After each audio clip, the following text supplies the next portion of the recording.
안녕하세요. 김영교회를 섬기는 이해춘 목사입니다. 오늘은 북한을 위한 21일 기도 18일차 한국 내 북한 이탈 주민을 위한 기도의 시간입니다. 북한 이탈 주민의 한국 내 입국은 2000년 이후로 계속 진행되고 있습니다. 2003년부터 2011년에는 연간 2, 3천 명이 입국을 했습니다. 그런데 2012년 이후 연평균 1,300명대 이하로 계속 감소하여 2020년에는 229명이 입국하였습니다. 그리고 전 세계가 코로나19 사태로 어려움을 당하던 시기 2021년에는 63명, 2022년 6월 현재에는 19명만이 국내에 입국하였습니다. 분단 70년의 세월 동안 북한에 고립돼 다른 사회를 경험하지 못한 북한 이탈 주민들은 학교와 직장에서 한국 문화에 대한 이해 부족으로 갈등을 겪고 그로 인해 이직률과 실업률이 높아가고 있습니다. 특히 2020년 발생한 코로나19는 북한 이탈 주민들의 취업과 경제 상황에 악영향을 미쳤습니다.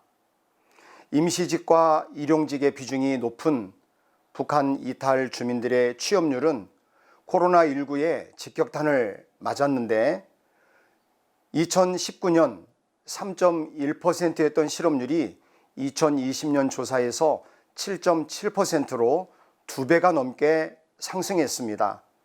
이는 일반 국민들의 실업률이 3%에서 3.1%로 1%포인트 상승한 것에 비하면 2배가 넘는 수치입니다. 지난 2021년도 코로나19의 영향으로 북한 이탈 주민의 경제적 어려움이 더욱 악화되었습니다. 제주도에도 약 350여 명의 북한 이탈 주민이 거주하고 있습니다마는 한국에 입국한 대부분의 북한 이탈 주민들은 경제 활동을 위해서 서울, 경기, 부산 등 대도시에 거주하기를 원합니다. 그 이유는 제주도가 타도시에 비해서 취업하기가 어렵기 때문입니다. 그래서 20, 30대 북한 이탈 주민은 제주 정착 후 다시 육지로 거주지를 옮기는 경우가 적지 않습니다.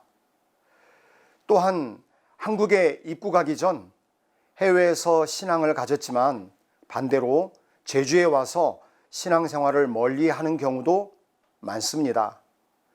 한국 사회에 정착해야 하는 북한 이탈 주민들의 입장에서는 먹고 사는 일, 즉 안정된 직장과 자녀 교육 문제 등이 해결되지 아니하면 교회 출석을 비롯한 신앙생활을 우선순위에서 제외하기 때문입니다.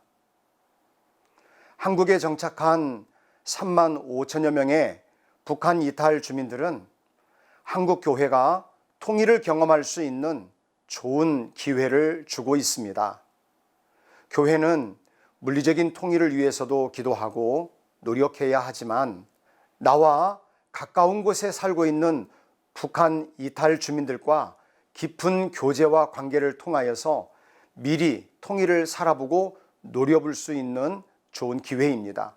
통일된 한반도에서 남북이 함께 하나님을 예배하는 것은 곁에 와 있는 북한 이탈 주민들을 어떻게 섬기고 사랑하며 살아가는가에 따라서 달라질 수가 있습니다.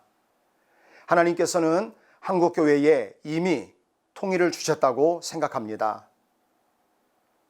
그러므로 우리는 이 시간에 두 가지 기도 제목을 가지고 함께 기도하기를 원합니다.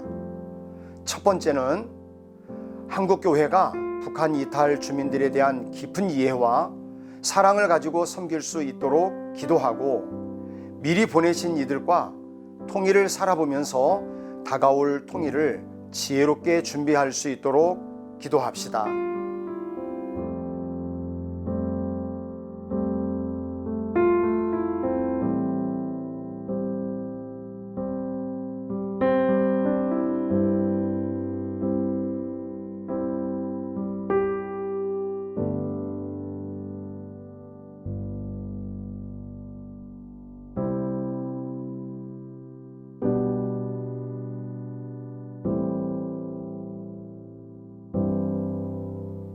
두 번째 기도입니다. 북한 이탈 주민들의 삶이 안정되도록 정부가 좋은 제도와 사회 시스템을 세워나갈 수 있도록 기도합시다. 특히 교회와 연합해서 이탈 주민들을 돌보는 정책들이 지속적으로 세워질 수 있도록 우리 함께 기도합시다.